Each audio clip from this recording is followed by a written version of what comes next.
Kiro, welcome back to the land of Australia. Down under, man. It's been a couple of years. How long has it been since you come back? It's been 2.5 years, man. So since 2.5 years since you've been here, or like 2.5 years since you've been here for like 6 weeks? I reckon you've come earlier than 2 years. No, I came 2019 December, so just before COVID hit. Yeah, so just So over good 2 timing, years. yeah. What does it feel like to be back, and why are you here? Feels good, man. Weather's been great, treating us nicely. Back for my sister's graduation, so that was yesterday. So it was great. It was great. Obviously being reunited with the family, but it's funny because me and you were just talking about it the other day. We both did our masters, and I think you did your doctor of osteopathy. Well, it was a master's, but you can put doctor on. Yeah, but it's funny because we don't even work in those fields anymore. So it got me reflecting a bit, and about university and the benefits and the cons of it, and the things it teaches about life. And I know you're really big on doing things that you love, and you really advise a lot of the younger generation on only do university if you have to, like if you're trying to become a doctor or engineer. But I think it's a good topic to start on. Is for the people, it's not really the hustle school, but just for people who are trying to get ahead in life, what's really the best advice you would give them? If they're not liking their university degree, or I mean, if you don't like something, don't do it. But I know that's really easy to just hear, and doing it's another thing, because people obviously need to have a backup plan, or they need to have something that they're driving towards. But at the end of the day, there's no age where you need to be set up at 22. You need to know exactly what you're doing. That's not a thing. You speak to anyone under the age of 30, probably, 80 out of 100 wouldn't say that they know exactly what they want to do and they're full on happy with what they do. Mm-hmm. So the only way to do that is to go and do things that you find that you don't like, and then don't do them, and slowly just kind of trial and error what you want to do. We've done it. I studied it 5 years at uni. Yeah. Then was in that field for 3.5, 4 years part-time. On and off. And I always knew I didn't want to do that full-time. Yeah. And it didn't take until I was about, 2 years ago now, about 27 and a half. Yeah. Until I realised, okay, this is what I want to do. But most people... How did you realise? By just failing, we both got into this by having a massive investment fail, which we'll speak about later. We both lost almost combined would have been a house deposit together in 3 weeks. Yeah. So that's another story. But we've started small businesses together, failed, tried to sell shit online, failed. Yeah. It had success, but long-term fail. Yeah. Just do and fail, and then when you do fail, you'll work out eventually something you do like. Yeah. But chase things that make you want to do them, or you should want to do what you do. It shouldn't seem like work, your job. But again, that's easier said than done, and the only way you'll get there is not by sitting in a job. Maybe if you have a 9-to-5 job, which obviously puts food on the table. Yeah. One thing I live by is forced adaptation. So the fox. Well, yeah, for example, there was periods through that kind of 4 years where I was doing osteo part-time, but obviously relying on my match betting money as income. Yeah. But there'd be times where I'll be okay, I'm not doing match betting for 8 weeks to try and make myself kind of not have that comfort money that was coming in. And then it would force me to say, okay, well, let's see what happens if I don't have income for 8 weeks.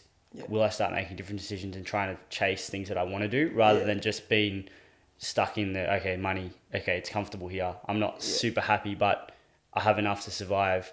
That's kind of a bit dangerous. It's almost like a drug. Yeah. So I would go through periods where 8 weeks where I'd be okay, even with the where we lost money, that was kind of like a forced adaptation, because we were forced to then respond to the negative, which then brought the Hussla squad, and the company was built off that. Yeah. Which probably wouldn't have happened if we didn't lose that money. So some people be oh, what the fuck? You just lost X amount of dollars. How is that good? Yeah. But if you turn that into a positive forced adaptation, it becomes then, it's almost you got to take 2 steps back to take 10 steps forward. Yeah. As opposed to just going, stay like this for the next 5 years, which is probably what would have happened if we didn't do that. So moral of the story, I'd say, is just try, fail, and there's nothing wrong with that. So I think that's a really good point, because a lot of people, especially in this day and age, look at the bright lights, the success stories, but they don't see what's behind it. Correct. So I think with the Hussla squad, a lot of people probably see you and I to an extent say, oh wow, the Hussla squad is doing amazing, but they haven't seen all the failures, and that it's actually a total sum amount of those failures which have led to the success. doesn't make sense. Like you're doing, it's like a negative, which equals a big positive at the end of the day. And I think it's really great that you've spoken about that, because I think for myself, coming from a migrant family, you really have this pressure and responsibility to like just sort of do what your parents tell you to do, and which is go to university, become a doctor, an engineer, and you get a good salary, and you're part of society, and you're contributing and whatnot. But that is for some people, but I don't think it's for everyone. And I think your 20s is a good time to actually learn a lot about yourself. And the best way to learn about yourself is, go out there and try something, right? Yeah. Like, and it's like when you first learn to ride a bike, you don't go on two wheels and freaking start riding a bike straight away. You gotta fall down and get up, and you learn. I think we lose that sort of childish sort of. It's weird to say, like, that childless behavior, as we grow up. And I think people who don't know, I moved to Ethiopia 3 years ago. When I first moved, it was. Yeah, no one wanted you to go. Yeah, I agree. My parents hated it. I think you're the only person who's like, just go and like try it out. And who cares? Worst case scenario, you come back, you're back to your 9-to-5 job, right? Like, it's comfortable. Like, that's my biggest risk. And that having that mindset, I think, is important, especially if you want to succeed in today's society in terms of like obtain financial freedom, which is what we're big about at the Hussla Squad and preaching on. Because if you don't go out and try something different, so having that contrarian mindset, which I think I'm really big about, is. If you don't go out and try something different to what the herd is doing, how would you ever sort of pull away from that 9-to-5 life, or just going down that track? You need to try something different. And I think it's something we try to preach at the Hussla Squad is, why not just do the free course, for example? Yeah. If the worst case scenario, you like it, you go and buy the platinum. If you don't, you're back to square one. You wasted 2.5 hours and you probably learned new skills. So exactly, yeah. But I think what I want to talk about here is sort of this herd mentality versus the contrarian. I think you just touched on upon. Why is it so hard for people to, go down a different path or be contrarian and try to pursue financial freedom? I think a lot of people think about it, but they're really afraid of going down there. I think it's something linked to the Hussla Squad as well. I think the reason is comfort being a drug. So it's not just in work; it's in relationships. It's in training, it's in everything. If you are in a comfort space, the chances of you adapting and improving is low. Adaptation and improvements come from stress. Stress is external and it can be internal as well, but stress essentially means you're being tested. In the gym, physically, if you don't train harder than your body needs, you won't get bigger, or in a gym sense. So if your muscles aren't put under strain or fatigue or kind of damage, they're not going to get better. Same with humans. They can't grow unless they've been damaged or put under stress. So stress could be, for the next 8 weeks, I'm going to quit my 9-to-5 job and I'm going to try and start my own business. That means I don't have income for 8 weeks. That's stress. That then can result in improvements. It may not always work. Obviously, it's not for everyone, Exactly. So the comfort for most people, they know that if they didn't have their job for 6 months, they could probably survive. But it's easier for them to just keep going, being in an unhappy state. This is not everyone. Obviously, people, 9-to-5 job is not wrong. If you like your job, amazing. This is more for people who actually maybe not as happy as they want to be. Instead of sitting there being unhappy, go and change it. Go put yourself under stress and see what happens. So I think it's hard to do that for most people, and it's never easy. Growth isn't easy. So 100%. You just have to suffer a bit. I think actually, the biggest thing I've realized being back in Australia is the prices of everything is ridiculously high. I've been back for 2.5 years, seeing petrol $2 plus is a big shock to me. And I've been back for 2 weeks now. I've been thinking about it a lot recently in terms of, I reckon around 80% of people, just a random number coming up with, are not aware of what's happening in the world. There's a shift that's happening. And when I say a shift, I'm saying there's a generational transfer of wealth. And what you're seeing with inflation is a lot of things happening behind closed doors, which I don't want to get too complicated and talk about. But what the inflation has taught me recently is that why it's so important now to be different, to be contrarian. Because if you're just stuck in your 9-to-5 job or just doing a normal job which has no wage increase or a very, very subtle wage increase, and you're seeing inflation, I think the recent data said it was 3.5% in Australia, in America 7.9%. That's ridiculous. That's very high. It's I think all-time highs. That means if your wages are not increasing by that much, you're losing money, right? So that then it forces you, you said the forced adaptation. If you're aware of that, you go, okay, how do I make more money? I need to beat that inflation to make sure I'm living the standard of life that I want to live and the quality of life that I'm trying to enjoy. And it's sort of linked to match betting. I was telling you about this last time. Like match betting is the best thing to beat inflation, right? Because on average, how much percent of profit are people making? Yeah, well, it's a complex one to talk about with ROI because you can look at it in two ways. You can look at it with what you're putting in, and then what comes out after a year or 2 years, versus how much you're turning over. So, if you look at it the first way, like let's say you start with 5K, and then after a year you have 50K, which some people are doing, more than some, a lot of people. That's a tenfold profit almost. Exactly. You made like 45K, 9 times your investment. Yeah. So where can you get 9,000% on your investment in 1 year? Maybe in a random crypto or coin. Yeah, but without risk, lottery, man. Which is lottery, this is without risk. Like crypto, those investments, like that, there's risk involved. With match betting, there isn't. So there's the time aspect. Obviously, you can take your money out whenever you want. Yeah. There's the ROI percentage, which is not comparable to anything, like we just said. And then there's the risk aspect. Most investments or all investments come with risk. People will be like, oh, what about a house? Well, people don't actually understand there's risk involved with a house. Yeah. You lose your job tomorrow, you can't pay back the loan. Correct. Bank like, takes your house. I mean, people say, okay, houses never go down, but it's a possibility. So like, it's still a risk. With match betting, there isn't a risk. The risk is in your kind of your ability to do the job. Your human error is the only risk. If you make a mistake with your calculations, that's the only risk. But in terms of if you're doing it properly, there's no risk. You're not relying on luck, chance, or anything like that. So, yeah, it is. I think, I know that it's the best investment because of that. I think it's one of the best things you can do on the side. I know for myself, coming from my family, I was like, I grew up always, if you guys have seen our story, I always grew up wanting to make more money because I saw the struggle my parents went through, both working at a factory. My mum ended up creating her own hair salon. But I always wanted to, make enough money so I can live freely. And match betting for me was like, do my work and I do it on the side. I'm making money. But I think what I'm trying to get to at now is, I think right now we're actually at a crucial time in history in terms of you really need to take control of your own life. In terms of the government doesn't care about you. Like their inflation is ridiculous. They just keep printing money. I think last night Scott Morrison came with a new budget that gives some $250 handouts to people. That the fact that they're printing more money just devalues the money, so inflation is going to go higher and higher. So I think it was such an important time in that if you're young and you're trying to get ahead, you really need to be seeking out alternative investments. So these are contrarian investments, not the traditional ways, to make that extra money and get ahead on the side. I think match betting is one of them in terms of that. It's, as you said, sort of guarantee. I don't want to say guarantee, but basically it is close to enough. You can say 90-something% guaranteed, and you're making that extra money on the side. And we're not saying it's don't do match betting, not buy a house. If you want to buy a house, you need something to live under, right? A roof to live under. But it's something that's going to help you create that money on the side. And additionally, stream of income. A lot of the people in the Hussla squad now, a lot of the platinum guys said like the extra money that it's helped them. Yeah. Help with the deposit on a house, help them buy a car, it's tax free as well. Go on a holiday, it's tax free as well, So it gives you that extra freedom. And I think that was Mike's question to you. What would you say is the biggest benefit of you being able to obtain financial freedom? I know you're no longer doing osteo as a business.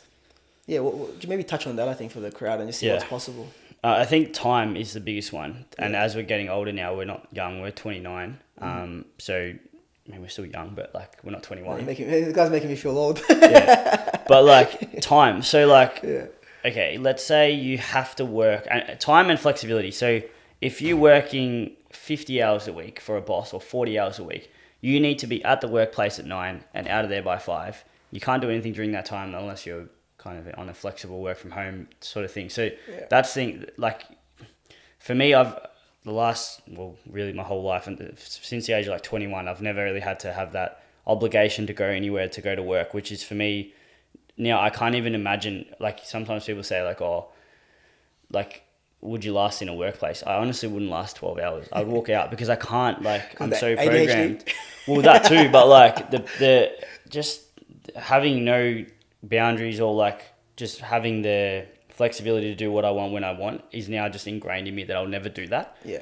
So that's the first thing. People really don't well, a lot of people now are going out of their way. Like there's a lot of entrepreneurs that are coming out now and actually doing their own stuff. So quick on that interesting stat. Actually, like a lot of, Yeah. I think the last 12 months has the higher percentage of people leaving the workforce. Yeah. Which tells you something. And that's what I mean. There's we're at an opportunity interesting everywhere. point in time where we're having these generational shifts. Yeah, for sure. So there's that. So the flexibility and then the time. So, for example, we're not quite at the point yet where this is fully like passive income. Like we're still working our asses off. I put in like 60, 70 hour weeks most weeks at the moment.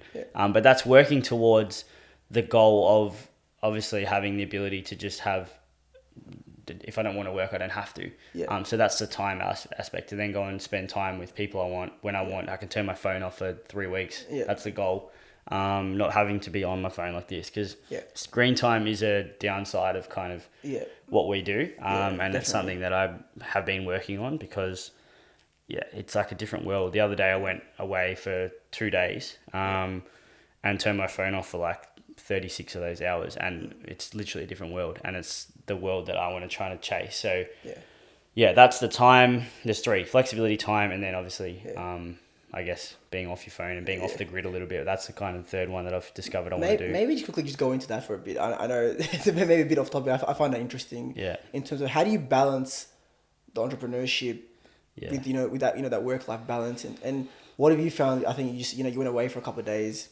What have you found is works really well when you go away? What do you do while you're away? Like, do you meditate, or you just reconnect with nature? With nature, like I think it's quite interesting. I think it's a really important topic that a lot of people don't touch on, which is the mental health of entrepreneurs. Yeah, so I'm someone who kind of finds it hard to stop. So like I've got a very addictive personality, and like I don't know when to stop sometimes. So like I don't know if that comes from trying to make everything perfect, or if it's just like being a little bit obsessive. It's probably a mix of both.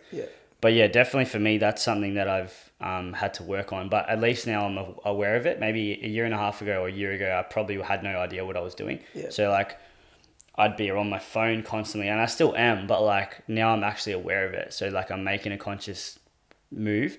But I think it's hard, because to get successful and to create things that are very, very successful and automated, you need to go through that time of just ass work, hard work. Like literally I had to have days, I don't sleep. Or like I do recording at 7 a.m. and go to sleep at 8 a.m. Like I'm through the night. So you have to do that. But obviously finding the balance, it's not sustainable to do that forever. Exactly. And you just need to go, for me, I go through bursts where I'll go like a month hard, and then I'll kind of go off for like 2 months. And then obviously the end goal is to be off forever.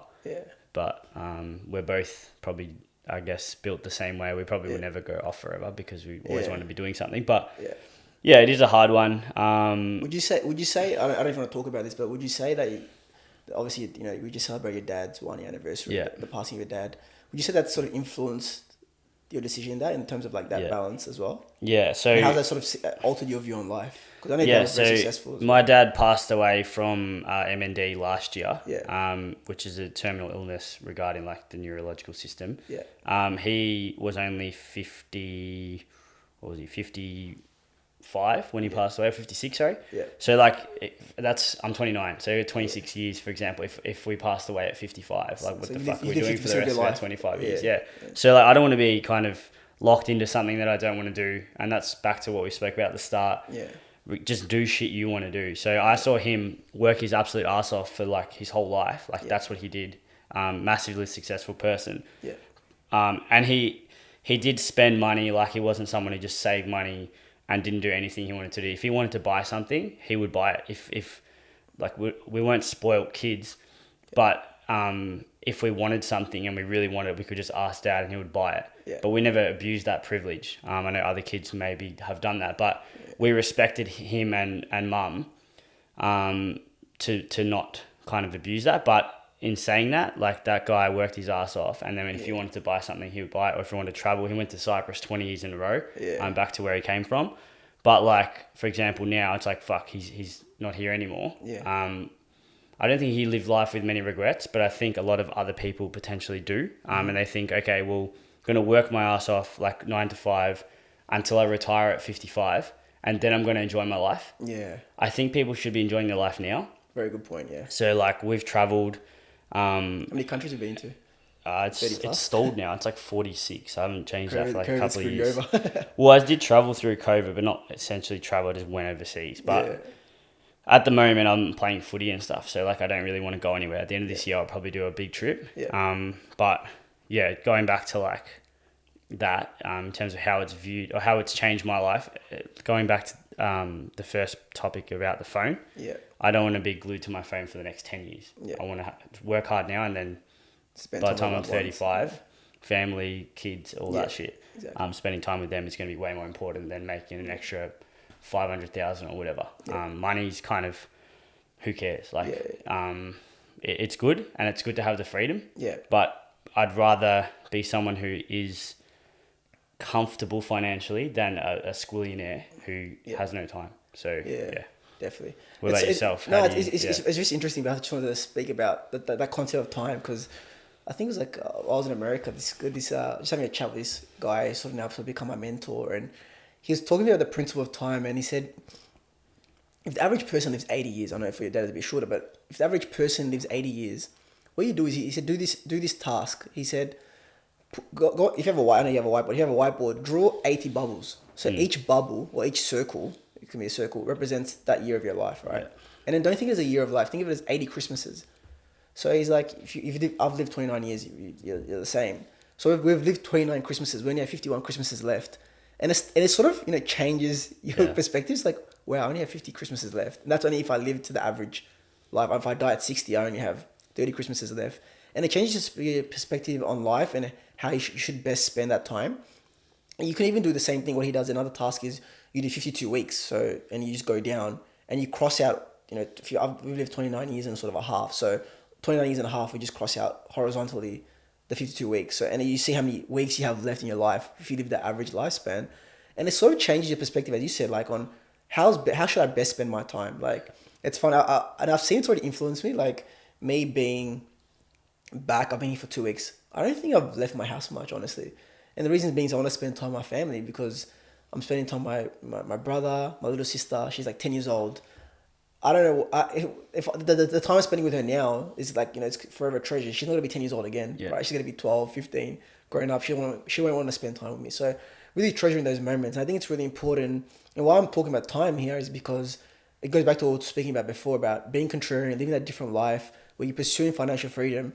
The best benefit of financial freedom is time. It's not being more wealthy. Being wealthy means you have more time. You do what you want to do. You wake up whenever you want to. You're probably working as hard as anybody else.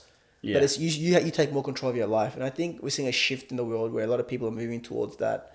And it's what we're trying to preach at the Hussla Squad. I know some of the guys, probably doing Hussla Squad more than their part-time job, right? There's a lot of people that make their weekly income like for their salary on a Saturday in 4 hours. We get those messages all the time. But there's one guy that signed up last week who's making like over 10K a week at the top. Like him and his girlfriend have a little operation that they're running. Obviously that's not like everyone going to do that, but he's started this maybe 5 years ago, and he bought platinum last week because he wanted to improve his defense. But his initial goal was to buy a house. And now he's like probably getting into the point where he has enough money to stop working forever. But like that's what's possible. He's going hard for like 5 years and then he's just going to turn off because I was speaking to him on the phone for like 40 minutes. He's like, I respect what you guys do because I haven't had the kind of desire to go out and do this on like he wanted to maybe make a platform as well. But he's like, I can't deal with all the shit you guys do and all the comments you cop and all that hate and stuff. But at the end of the day, that's just in the background. If you want to succeed, the opportunity is there. Definitely. But part-time. It's a big thing, isn't it? So the one thing I wanted to talk about is paradigm shifts. I know you're big on that, and it's something that you really converted me to like that. That's like that sort of thinking. I think paradigm shift honestly is just a change in habits in your subconscious mind, and I think a lot of people what I've seen there's a lot of people who are gamblers, we say, or like mug punters. You see in the betting groups there's freaking 20,000 members in these groups. I think maybe quickly talk about like how can you go from being that to a hustler? From what you've seen, what have you observed? For me, it's a paradigm shift to go from being a mug punter or a gambler to a hustler, or even just to go from somebody who's living they're living a normal life, I say the herd society life, and goes to become entrepreneur, or goes to obtain financial freedom, you really need to have that paradigm shift in your life. You need that your subconscious mind needs to be reprogrammed. Yeah. We went through that. We'll talk about that after with the forex stuff. But what have you observed with the behaviors of those people who've gone from that to becoming a platinum hustler? Yeah, so the way our course is designed, and we need to improve the free course a little bit more, but essentially once you see how match betting works and how easy it is to make risk-free profit, going and then putting a 20-leg multi or a same-game multi on and risking your money suddenly seems so stupid. Mm-hmm. So I don't think it's a bang, click, light bulb moment. For some it is, and for us it was. Mm-hmm. But other people take a little bit to go, and they'll even have relapses. So we see people join platinum, they'll suddenly stop gambling, and then 2 months later we'll get a message from them, hey man, I made 5K, but I had a bit of relapse on the weekend. I went and gambled like 500, got trying to chase this method that I thought was working. And it's like, okay, well, even though they've failed, now they know again, it's like another level, 2 steps back, 10 steps forward, same thing, forced adaptation. But I think the way that people change is once you see the maths behind it, this is all mathematics. It's simple maths, it's plus and minus. Once you see what this side does with the gambling and where you're not in control and where you actually can't win, mathematically and probability, literally statistically impossible that you're going to win long term following this mug punt away, versus how guaranteed and certain this way is. Once you see that, I think it's like logic that you go to there. Yeah. But obviously there's more factors to it. Obviously there's like the hormonal shit from like dopamine effect, and like the addiction kind of people stuck in that way. Yeah. We actually get a lot of people like that come across saying, hey man, I need to stop gambling. Can you help me? Yeah. And it's not something we've kind of gone down the pathway. In the future, I think I want to go down that pathway a little bit more, like the anti-gambling versus the conversion, because it would be negligent to get an addict and try and teach them match betting. So whenever I see someone who comes across and says, hey man, I'm addicted, or I just spent my paycheck on a multi, I'm not telling them to do the free course. Yeah. I'm telling them to stop gambling first and come back when their mindset's changed. Maybe send them some resources about how they can't win gambling, try and change their mindset that way, then try and convert them across, as opposed to just being, oh, hey man, come join our free course and then join our platinum. Like that's not the way that guy is he's not going to win, because he still needs to get out of that mindset. Yeah. Just on that though, why do you think gambling is so big in Australia and it's so common amongst, I know the stats just came out recently, you shared it with me, it's so common amongst young Australians, especially in particular sports and horse betting. Why do you think that? It's just culture, like everyone does it. Like young kids especially, like it's almost like ingrained in us that you need to do a multi to watch the footy with your mates, or you need to lose $100 a weekend because it's fun. Like it copied so much on our TikTok videos, like, oh, you guys take it too seriously, like gambling should be fun. It's like, man, is it fun to lose, or are you just saying it's fun because it's a cop out because you're addicted and you don't want to admit it? So I think, like it's just everyone, like you interview 100 kids below the age of 25 and 90 of them would gamble at least monthly. And what would be their main reason? It's fun? Or they're actually trying to make money? Well, I think the younger they are, I think the stupider they are. Now that sounds really disrespectful. We're the same too. We're doing exactly. More than 18. you think you can actually win. Yeah. So we did a podcast on this with Tom. Yeah. And he said, do you think people know that they're not going to win? I think a lot of people don't know yet until they are kind of, once they see that comparison of mathematics and how it works, then they're like, okay, well, I actually can't win. Once you realize you can't win, that's when the light bulb moment happens. Yeah. But until that happens, we say like the Dunning Kruger effect, you're at the peak of Mount Stupid. And we'll put this on the screen when we post this. But the graph is obviously competence and confidence. Yeah. And peak of Mount Stupid means you're super confident, but you know nothing. Yeah. But you don't know you know nothing. You think you know everything. Exactly. And you have to go down that kind of valley of despair, down the graph to kind of have that wake up Australia moment where you're like, oh fuck, I actually know nothing, I'm an idiot. Yeah. Then you start waking up.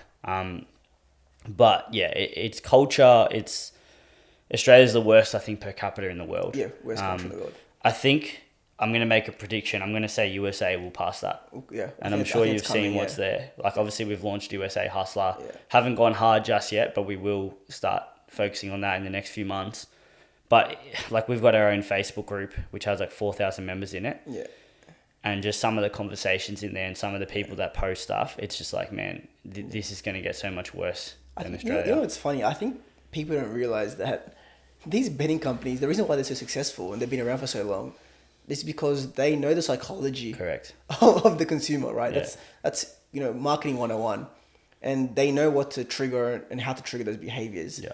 I think I was reading the stats, around 200,000 employees around the world who work in the gambling industry. Yeah. So basically when you're betting against those 200,000 minds. Mm-hmm. You might beat them potentially, but you must be a genius because it's very hard to beat a collective of people. So I think that's the first thing. I think the second thing is while you're young, a lot of people's behaviors are goal-driven behavior. And what I mean by that is, say you want, so a lot of people say, I want to run a marathon, but they don't understand the training that it takes to run a marathon, right? Like you're more, I think, adverse in this than me, but to run a marathon, it's 42 kilometers. The training you need to do that, maybe 6 months, 12 months, it'll take you to do that. Yeah, you need stress and adaptation. It's stress adaptation. It's a process. You need to have a system, right? It's the same with betting. Like people, I think, I see with the younger generation, they place multis or bets because they see the big number. They see the payout. So that's goal-driven behavior. They're placing the bet on multi. Spot on. Yeah. To win that money, right? It's not because it's fun. They say it's fun. Yeah, what they're saying is it's potentially fun if I win that money. I can imagine myself with that money. Marketing psychology, right? So when they're saying it's fun, that's what I believe they're saying. They're saying I can imagine myself with 20K buying a new car. Or I can imagine myself with 100K putting a house deposit. That's what they see as fun, that imagination. And I think a lot of the betting groups you see on Facebook are using that strategy where it's goal-driven behavior, where you see a lot of these people just posting high payout multis. Some of them I think are fabricated. I think you were saying not everyone, but for sure. People, betting companies have done that before. Yeah. But even if they're not fake, like the marketing of someone winning, we've spoken about this already, is like you show like 20 green ticks on a multi. Sportsbet posts that on their Instagram. Yeah. Even though they may have paid out someone, I don't know, 50K, which is one in 100,000 bets, right? It's not even one in 50,000, it's one in 100,000. Yeah. That is now going to make them, the money from that multi that they've just lost in 2 hours, once 100,000 people see that and go and place their own multi. Yeah. It's just rigged in their favour. Literally, it's rigged in Sportsbet's favour. And when they use that against you, like you said, they're selling that goal-driven behaviour. They're selling the green tick. They're selling the dream. They're selling all your financial problems finished in one bet. That's elite marketing. Exactly. The problem is though, when people actually do, even if they were to win these people, which they don't. Yeah. What are they going to do? They're probably going to go and gamble it again. I think there's a few people we know who've done that as well. Yeah. There was a guy that Tom was in a group with. Yeah. The guy had a goal to make 50K last year betting, and someone in the group's like 10 people in the group. And he's like, "Oh, did you get to the goal?" He's like, "Yeah, I made like 47K or something." And then it's like, "Oh, what did you do with it?" He's like, "Oh, I lost it all." And it's like, it's crazy, man. 50K. You just did like a 1 in 100,000 thing, and then you lost it all again. So you're never gonna win, man. You need to have a system, a plan, a goal that's structured. Otherwise, you're not gonna win. And going back, I don't want to sound like the fun police as well. Obviously, humans are, I guess, it's ingrained in us to kind of have that thrill of gambling, right? That doesn't mean we've never gambled. It doesn't mean we don't like it or we don't enjoy it. For us, I've put multis on before, plenty of times. Yeah. It is fun, right? But I only do that because I know that it is a minuscule part of my bankroll. It doesn't affect my life. If that multi loses, I have no consequence. I don't give two shits. Yeah. For me, it could be a fun investment of or entertainment for 2 hours or whatever to watch it with my mates. Yeah. But that's not the same as someone who has $400 to their name and they're putting $100 on a multi. They're 25% of their whole money. That's not the same thing. And don't say that's fun when you're doing that. And they lose it and they try double. Correct, and then they're putting 300 on the next bet and then they've got zero or they're in debt or whatever. That's a completely different thing. So if you are going to do it, and there are people that do it for fun, for sure. Don't misunderstand us when we say that, because that's something that I want to clear up. But if you're doing it for fun, make sure it's something that has absolutely no effect on your bankroll. So you should have less than 0.5% of your total money that you're doing for a week, or not 25% in paycheck. That's just something. No, that's definitely, because I know a lot of comments on TikTok and on the Instagram. A lot of people saying, "Oh, it's not fun to do match betting, and it's not fun to spend, fork out 1K to get platinum, even though there's a guarantee. But my point, I think this is it's a good segue to talk about habits and compounding. Good shout out here is, for those who haven't read the book Atomic Habits, I think it's a great book. It talks a lot about, how to change your habits to achieve the results you want to achieve. And it goes back to people bet. I know, for example, that I used to bet because I'm trying to make more money. At the end of the day, that's what you're betting, right? It's fun. Yeah, you're watching a game, whatever, and you're hoping something happens. But what's the reward? Yeah, definitely. It's money. The money, right? That's the reward is the money at the end of the day. And I think what people don't realize is the power of compounding and changing your habits. And what I think what we both realized actually, after a couple of years of gambling all our money away doing match, multis, and I used to do so many soccer multis. I used to stay up at 3 a.m. and that's another story. JP used to hate that, but it's funny when I look back on it because I'm like, what was I doing? Just wasting sleep and money. That's the other thing as well. Like you waste time, all these side effects, stress, right? And everything. Exactly, but I think there's this thing on habits and compounding is that when you change your habits and you realize that, for example, you do match betting every week, you make $1,000 guaranteed. That $1,000 just adds up, right? Which is the power of compounding. It's like you go to the gym, right? You're lifting weights every week. What happens eventually? You don't see it in 1 week, but in a year's time, your body's gonna change. You look better. You're stronger. You're fitter. It's the same thing with like match betting or doing other, alternative investments, or you're starting a business or pursuing financial freedom. Is these small habits, they build up and they lead to success, or they lead to whatever that achievement of whatever you're trying to strive towards.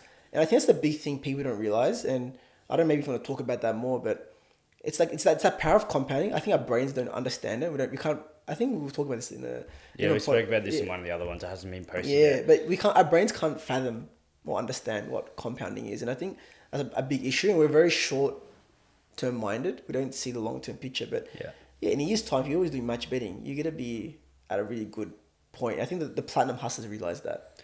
Yeah, so there's a couple of things that will compound here. First things first is obviously the income. That's what everyone will see. Like the plus and minus of betting or bank account or whatever. That's the first thing. The second thing is the psychology and the mindset compound that you're going to get. It's like the shift of the spectrum from wanting to gamble versus not wanting to gamble and then moving across to the match betting way. That happens more over the more you expose yourself to match betting, the more this psychology mindset is going to shift towards the no risk approach. And that then comes across into other investments as well, other decisions you make. Everything you start making, like thinking about, will come from here to here. So you're less likely to go and make an all-in play on, I don't know, any decision you make in life.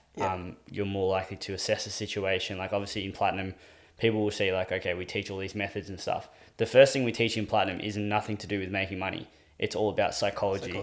How to assess a situation, upside, downside, risk, reward, all that stuff, which then enables you to make better decisions and enables you to then make like better, more money. Obviously compounding everything. And then the other part to what your question is in terms of compounding is once you do it for a long period of time, it just becomes a habit and it's no longer like a choice. It's just what you do. It's part of your subconscious. So you don't even know what's happening, as you said, because it happens over a long period of time. It doesn't happen over a week or 2 weeks or even a month. It takes 6, 12, 24 months. But then once it does happen, then you go back and talk to someone who is still stuck here and you're like, it's like talking to some stupid person. We call it genius theory because like when you progress across the spectrum, we've seen it so many times with the hustlers. They then go back and just laugh at the people that are here. And people here may find that offensive, but they don't realize that these people that are over here now were once here too, like us. We were here. Like we were here for ages, like 4 or 5, even longer, 10 years of adult before we woke up.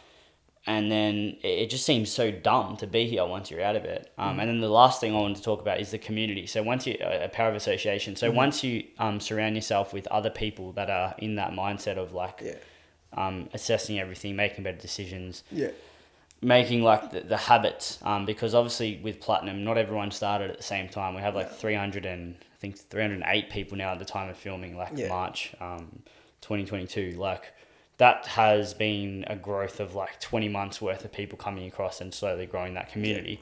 So there's people of all levels, all different levels. There's new people coming in, and when you're surrounding yourself, for example, if you come in today, you're going to be surrounding yourself with people who've done this for like almost 2 years, people who've done this for 6 months, people who've done this for 12 months. And you're going to learn off those people just as they learned off us. And then eventually these people will actually succumb or pass us. There'd be people in the Platinum Squad now that potentially will know more than us because they've done it on a higher scale. We didn't do this on a massive scale. We could have, but we chose not to, and we chose to proceed to what we're doing now. But yeah, compound is crazy. It's it's funny just on the power of community. And I was actually thinking of this analogy the other day, and the way I think is the best way to describe this is the Hussla Squad. Like we've gone through match betting. We know the strategies and techniques and whatnot. So we know the destination. We know you doing match betting, following the Platinum Squad strategies and whatnot is going to lead you to a certain destination, right? So the way I like to see it is because a lot of people are saying, oh, why can't you do it myself? Yes, you can go do it yourself, right? But imagine a bus, right, full of people that stops along the way, is going to a destination that we know the destination, we know the road to get there, versus somebody just goes solo on a random road, doesn't know GPS, doesn't know where he's going.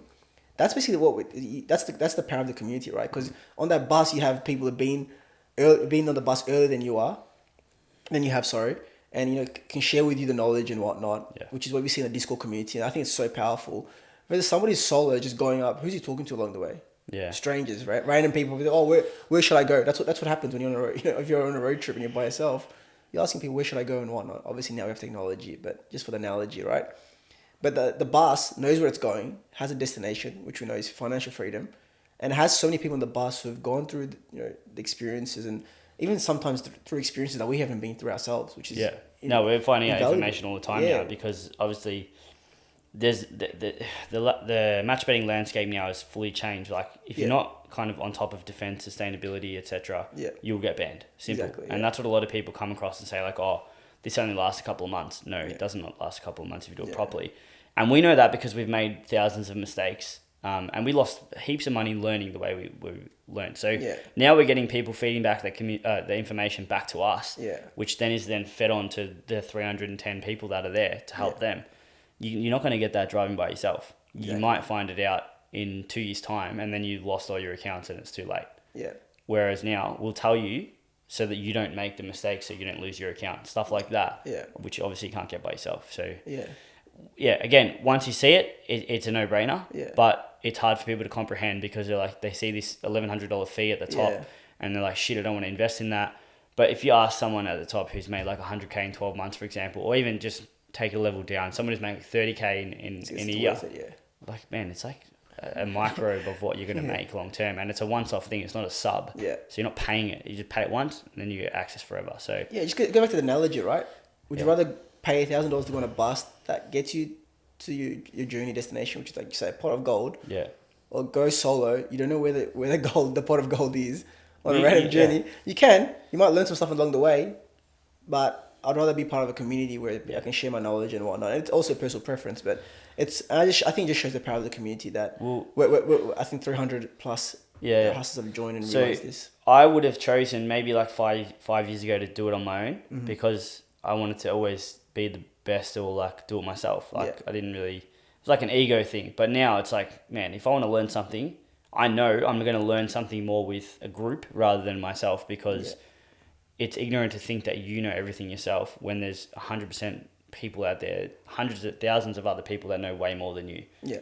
Go talk to them and surround yourself with them and see what happens versus doing it on your own. It's just fast forwarding. Yeah. Instead of, you can do it on your own, but it'll take you longer, you'll make more mistakes, and it will have more consequences than doing it with other people. So would you say match betting is for everyone? No, definitely not.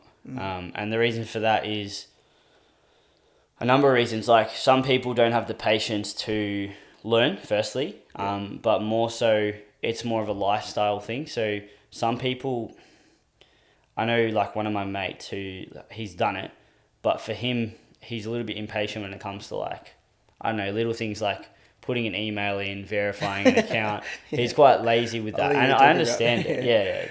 Jackson, who's actually now just quit his job, funnily enough, to go and chase a dream, which we might talk about, and we'll probably get him on a podcast later. Yeah. But the point here is like, it's not for everyone because of that, like lifestyle. But then, I don't know, I think also a lot of people hold themselves back because they hear the word betting or gambling and they think it's like, it is a taboo. Like it doesn't win. Okay. Like if you're just blindly gambling, you won't win. Yeah.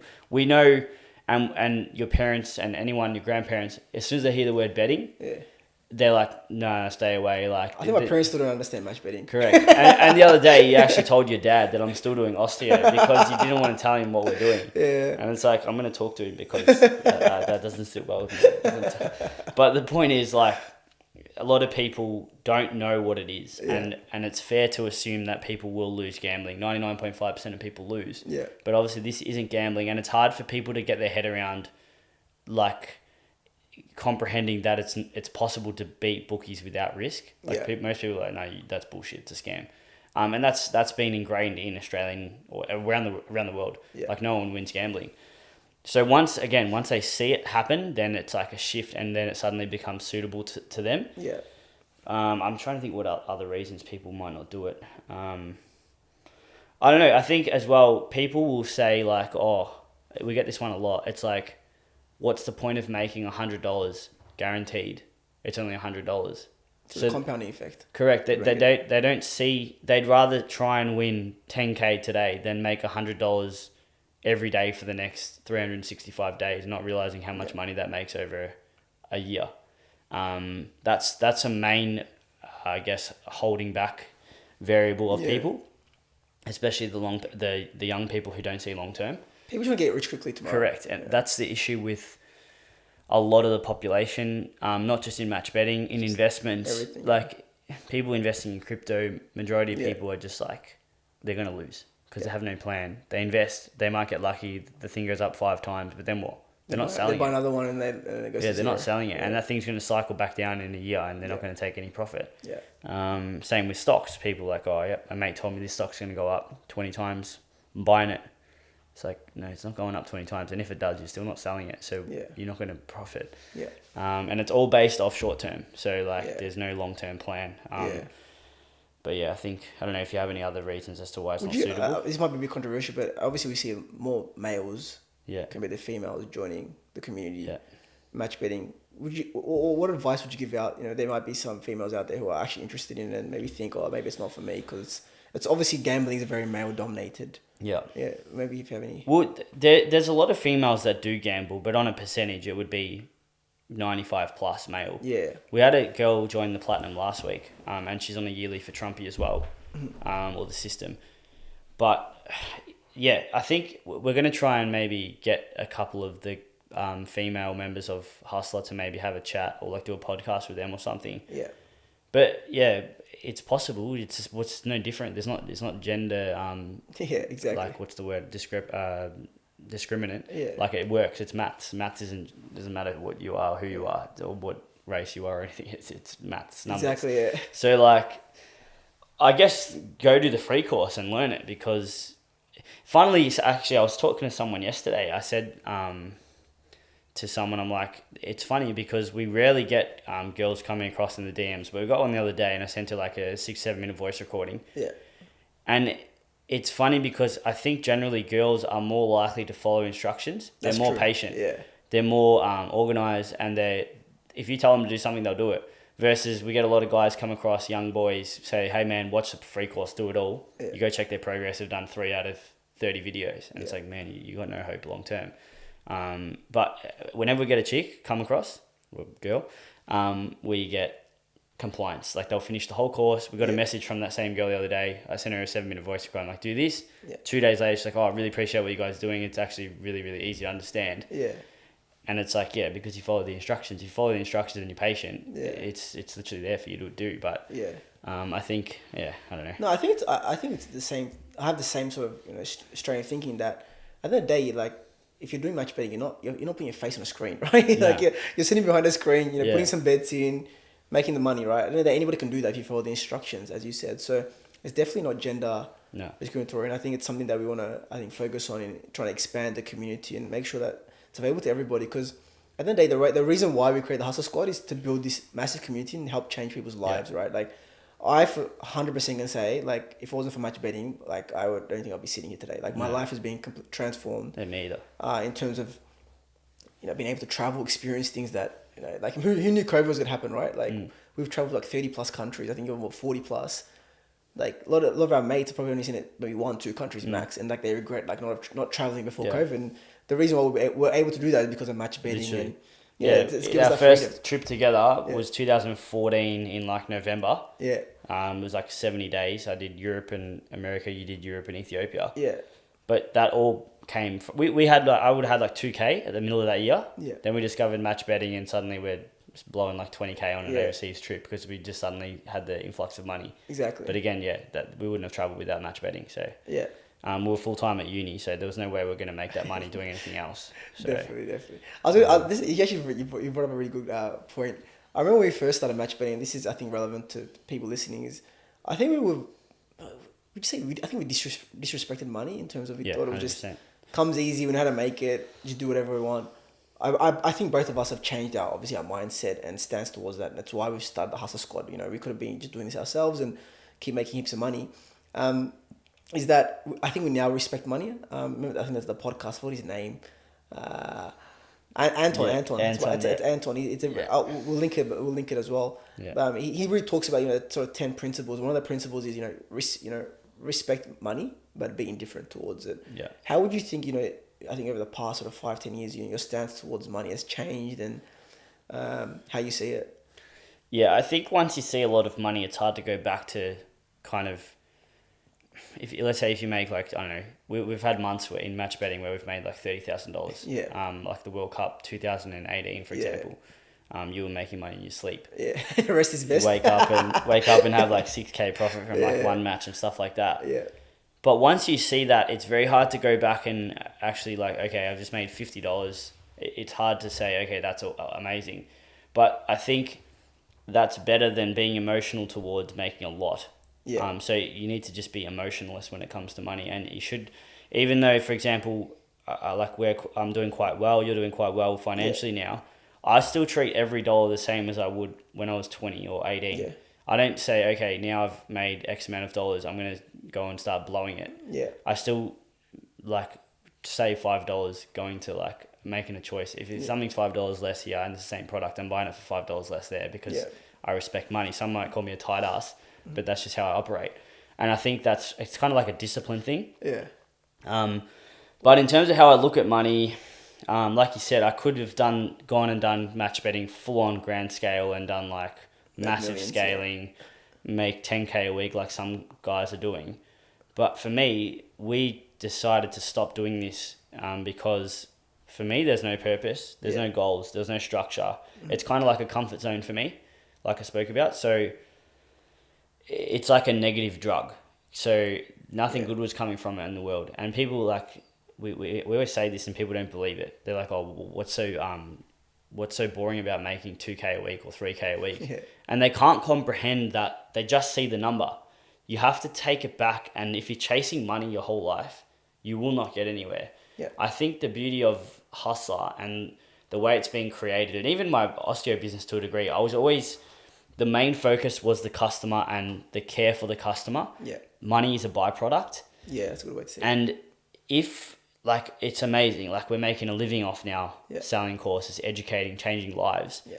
But that doesn't come from chasing money. Like if we're chasing money, there'd be no community right now. It'd be just a greedy, like the course would be built different. There wouldn't be any customer service. There wouldn't be like personalized voice recordings. Yeah. There wouldn't be like shits given about anyone else. So I think that comes back to attaching meaning and purpose to your job and your desire to do something rather than just chasing the goal of money. So I think that's how that's changed my mindset, because money to me isn't money. It's the time that comes from it, like we said before, the financial freedom and all that. That's worth more to me than the number in the bank account at the end of the day. That number can be zeroed in 2 seconds if you wanted it to. So 100%. I think it's really important because a lot of people say, oh, what's 2K? What's that going to do, right? Like 2K in a third world country, for example, in Ethiopia. Yeah. That's going to feed a family for a year. It's maybe even 2 families. Like it's ridiculous. I think that for me, being in Ethiopia and living there the past 3 years. Yeah, you've seen it. You got has definitely changed my perspective on money. Yeah. And for example, as you said, like making $100 a week is massive there. Like the amount of stuff you can buy. What's your rent over there? $500, $600 a month. A month. That's between two people, something like $300. Right? Yeah, so that, I mean, I want to say my rent, but that's more than my weekly rent, less than my weekly rent. Exactly, right? So it's like that, like the value of that money is like, it can go so much further. And I think for me, it's more that what I've seen is the more money that I make, or the more financial freedom that I attain, I feel like there's actually a duty in terms of there is so much poverty in the world and there's so much people who are just born in unfortunate circumstances. A duty to actually do something and contribute. And I think that's what we're doing in the Hussla Squad. It's the same principle in that what's actually really powerful, and I always love it when we see the stories of people saying, mate, thanks so much, guys. Like, because of your course, like, I just went on a holiday with my family. Couldn't do this before, COVID sort of hit my business down. Yeah, it's rewarding. It's for me, that's so much more rewarding than seeing, money coming through Stripe, for example. Like, because that person, he's just learned a life skill so he can make money whenever he wants to in the future. And it's just changed his sort of paradigm in terms of he's changed his life and the course of where it was going. And I think that's so powerful in what the Hussla Squad is able to do. And it's why we build this community, and we have grand plans for it in terms of we're only at 300, and I think we're just at that beginning. We're looking this to grow 10-fold, 100-fold. And because is that when you're able to change other people's lives, or you change one person's life, he's going to change the people's lives around him. For example, if one person does the Hussla Platinum course, he's going to change his family's life around him, right? And it just has that sort of butterfly effect. And I think that's what's really powerful about the Platinum stuff. Yeah. Yeah.